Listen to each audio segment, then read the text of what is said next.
계속해서 광주 전남권 뉴스입니다.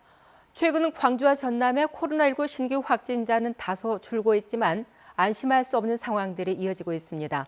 광주의 한 병원에서는 의료진에 이어서 임산부까지 확진됐고 지역을 방문한 여행객의 확진 사례도 나왔습니다. 보도에 민소은 기자입니다. 의료진이 확진된 광주의 한 병원입니다. 해당 의료진은 지난달에 부산 여행을 다녀온 뒤 확진 판정을 받았습니다. 방역당국은 병원 종사자와 입원 환자 등에 대해 전수검사를 벌였고 임산부 1명의 감염 사실을 확인했습니다. 추가 확진자는 없지만 현재 입원 환자와 직원 59명은 능동감시 대상자로 분류됐습니다. 휴가철을 맞아 전남을 찾은 타 지역 여행객의 확진 사례도 나왔습니다. 이달 초 여수를 찾은 40대 남성이 신규 확진됐습니다. 서울에 거주하는 이 남성은 직장 내 감염 사례로 확인됐습니다. 이동량이 많은 휴가철을 맞아 방역당국이 가장 우려하는 확진 사례가 나온 겁니다. 확산 속도가 빠른 델타 변이 바이러스 감염 사례가 늘고 있다는 점도 방심할 수 없는 이유입니다. 광주 전남에서도 델타 변이 바이러스가 우세종으로 자리를 잡았습니다. 전염력이 높고 전파 속도가 빠른 델타 변이 바이러스 유행을 차단하기 위해서라도 백신 접종은 순번을 놓치지 마시고 꼭 받아주시기 바랍니다. 확진자는 다소 감소하고 있지만 안심할 수 없는 상황. 방역당국은 이번 주가 코로나19 유행을 멈출 마지막 기회라며 휴가철 이동 자제를 거듭 요청했습니다. KBS 뉴스 민소은입니다. 밤사이 광주에서 4명, 전남에서 4명의 코로나19 신규 확진자가 발생했습니다. 광주 확진자 가운데 3명은 광산구 소재 주점과 PC방 연관 확진자로 현재까지 누적 확진자는 36명으로 늘었습니다. 또 다른 1명은 전남 지역 확진자의 직장 동료입니다. 전남에서는 여수에서 3명, 완도에서 1명이 확진 판정을 받았습니다. 5.18 사자 명예훼손 항소심 재판에 2차례 불출석했던 전두환 씨가 다음 주 예정된 3번째 공판 기일에는 모습을 드러낼 전망입니다. 전 씨 측 법률 대리인은 오는 9일 광주지방법원에서 열리는 고 조비오 신부 사자 명예훼손 항소심 3번째 공판 기일에 전 씨가 출석할 예정이라고 밝혔습니다. 전 씨 측은 항소심 재판부가 증거 제출에 제한 등 불이익이 주어질 수 있다고 경고하자 이번 재판에 출석을 결정한 것으로 알려졌습니다. 보성군 하면 떠오르는 이미지가 녹차일 정도로 녹차 재배의 대명사가 된 곳이죠. 그런데 요즘 보성에서는 블랙 사파이어 등 이름도 모양도 낯선 과일 재배가 한창이라고 합니다. 김호 기자가 그 현장을 다녀왔습니다. 보성의 한 비닐하우스. 짙은 보라색 포도가 나무마다 주렁주렁 열렸습니다. 가지처럼 생긴 알맹이가 특징인 블랙 사파이어입니다. 시지 않고 단맛만 있는데 당도를 재보니 25브릭스 가까이 나옵니다. 보통 과일이 15브릭스만 넘어도 상당히 달콤한 것을 고려하면 매우 높은 수치입니다. 포도가 먹기도 좋고 일단 일손이 적고 고소득이고 그래서 한번 도전해봤습니다. 여름에 살짝 얼려서 먹으면 아이스크림 같이 맛이 좋습니다. 보성의 또 다른 비닐하우스. 럭비공 모양의 과육이 주황색을 띠는 칸탈로프 멜론이 이제 막 열매를 맺기 시작했습니다. 현재 어른 손가락 한마디 크기인 칸탈로프 멜론은 앞으로 50일 뒤면 완전히 자라게 됩니다. 항산화 효소가 많은 것으로 알려져 일반 멜론보다 가격이 2배가량 높습니다. 현재 보성에서 틈새 시장을 노려 재배되는 이색 과일은 10가지 안팎. 제주도 특산품인 레디향이나 한라봉 같은 망감류를 재배하는 농가도 20곳이 넘습니다. 병해충에 강해 일손을 많이 들이지 않고도 높은 소득을 올릴 수 있는 게 장점입니다.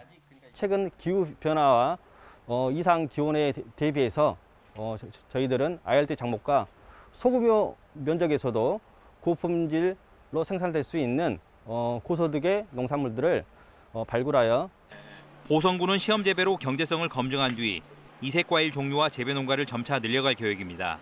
KBS 뉴스 김호입니다. 최근 진도의 한 중학교에서 학교 폭력의 정황이 담긴 메모를 남기고 숨진 여중생의 안타까운 사건이 있었는데요. 이 중학교에서는 올 들어서만 20건의 학교 폭력 사건이 발생했던 것으로 확인됐습니다. 그런데 학교 측의 대처가 미흡했다는 지적이 나오고 있습니다. 김용찬 기자입니다. 학교 폭력 피해를 호소하는 메모를 남기고 숨진 A양이 다녔던 진도의 한 중학교. 이 학교에서는 A양의 학교 폭력 사건을 포함해 올 들어서만 20건의 학교 폭력 사건이 신고됐습니다. 이 중 9건은 학교폭력심의위원회가 열렸고 나머지 11건은 자체 종결됐습니다. 지금이잖아요. 초등학교 때부터 똑같이 지금 학폭위도 보면 초등학교 때 당했다 그런 것도 들어있어요. 이게 그때부터 안 좋은데. 보다 못한 진도교육청이 학교폭력 예방을 위해 지원반까지 꾸릴 정도였지만 학교폭력은 여전했습니다. 학교폭력 예방을 위해 도입한 학교 전담 경찰관 제도 제 역할을 못했습니다. 올해 20건 정도의 학교폭력 사건이 발생했지만 단 2번의 학교폭력 예방 교육만 실시했습니다. 그마저도 보여주기식으로 진행된 예방 캠페인 수준이었습니다. 숨진 A양의 학교폭력 피해 내용도 학교에 신고한 뒤 한 달이 지나서야 담당 경찰관이 알게 됐습니다. 예방교육 같은 경우는 우리가 일방적으로 실시할 수 없고 학교 차부터 시간 조율을 해야 돼요. 가서 막 저희가 또 하는 것도 아니고 학교에 일정도 있지 않습니까? 진도교육청은 숨진 A양의 학교폭력 피해 사건과 관련해 TF팀을 구성하는 등 뒤늦게 대책 마련에 나섰습니다. KBS 뉴스 김영찬입니다. 히말라야 14좌를 완등하고 하산 중에 실종된 김홍빈 대장의 장례가 오늘부터 광주에서 진행됩니다. 광주시 사고수습대책위원회는 가족의 뜻을 반영해 김 대장의 장례를 오늘부터 8일까지 광주 염주체육관에서 산악인장으로 치른다고 밝혔습니다. 한편 정부는 장인 최초로 7대륙 최고봉과 8,000m급 14좌를 완등한 공로로 김홍빈 대장에게 체육훈장 최고 등급인 청룡장 주서를 확정하고 오늘 염주체육관에서 추서식을 가질 예정입니다.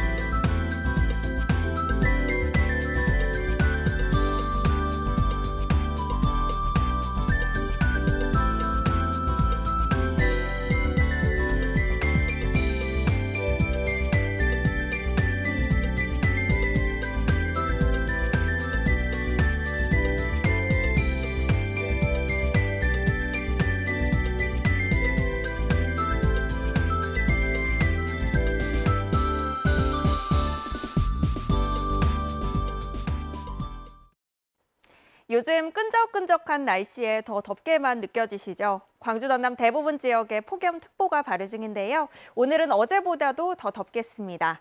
한낮 기온 광주가 34도, 목포 33도로 어제보다 2, 3도가량 높겠고요. 습도가 높아서 체감온도는 더 높겠습니다. 불쾌지수도 매우 높은 단계 예상되니까요. 물 많이 드시고요. 습도 조절 잘 하셔야겠습니다. 오늘과 내일은 소나기 소식이 있습니다. 국지적으로 시간당 20mm 이상의 강한 비가 내릴 수 있겠는데요. 우선 오늘은 오후에 내륙 지역을 중심으로 5에서 40mm가 예상됩니다. 내일도 오후에 내리지만 내리는 지역이 더 많겠습니다. 광주 전남 지역에 5에서 60mm가 내리겠습니다. 오늘 비가 오지 않는 곳들은 대체로 맑겠고요. 한낮 기온은 장성과 담양 34도까지 올라 후텁지근하겠습니다. 여수와 보성, 고흥 모두 32도까지 오르겠습니다. 목포의 낮 최고 기온 33도, 장흥과 완도 32도로 어제보다도 더 덥겠고요. 신안도 한낮 기온 33도가 예상됩니다. 바다의 물결은 전해상에서 비교적 잔잔하겠습니다. 당분간 34도 안팎의 무더위가 이어지겠고요. 토요일에는 비 소식이 있습니다. 날씨였습니다. 순천에서 코로나19 1차 백신을 접종한 30대 여성이 접종 나흘 만에 숨졌다는 신고가 접수돼 방역당국이 조사에 나섰습니다.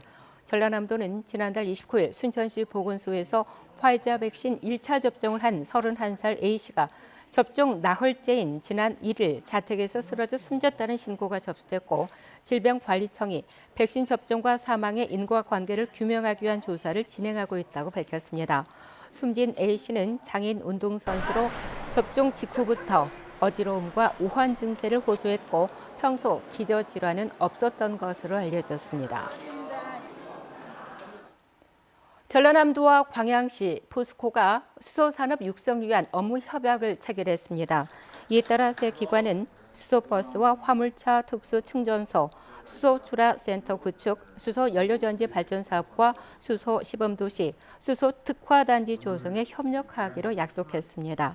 광양시는 정부의 수소경제 로드맵에 맞춰 포스코와 광양항 등을 중심으로 수소산업 육성을 계획하고 있습니다. 도쿄올림픽 양궁 3관왕 안산 선수의 공식 환영 행사가 잠시 뒤 10시부터 광주여대 본관 1층에서 열립니다. 오늘 환영 행사에는 안산 선수와 부모를 비롯해서 양궁 관계자 등이 참석할 예정입니다. 안산 선수는 문산초에서 양궁을 시작해 광주 체중과 최고를 거쳐 광주여대에 진학했으며 이번 올림픽 양궁 남녀 혼성과 여자 단체전, 개인전 등에서 금메달 3관왕을 달성했습니다. 광주시가 무료 공공 와이파이를 확대 운영합니다. 광주시는 버스 승강장과 교통시설물 등 기존 시설물을 중심으로 연말까지 모두 210곳에 공공 와이파이를 추가로 설치한다고 밝혔습니다.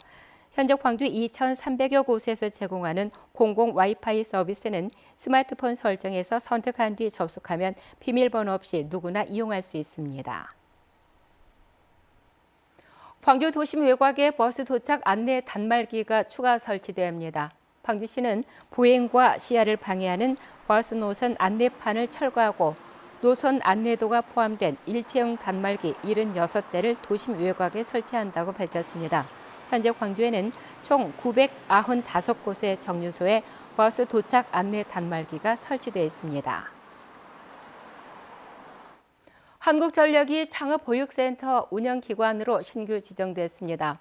광주 전남지방 중소벤처기업청은 어제 빛가람 창조경제센터에서 한국전력 창업보육센터 신규 지정과 현판 수여식을 개최했다고 밝혔습니다. 수요일 아침 함께한 KBS 뉴스를 마칩니다. 감사합니다.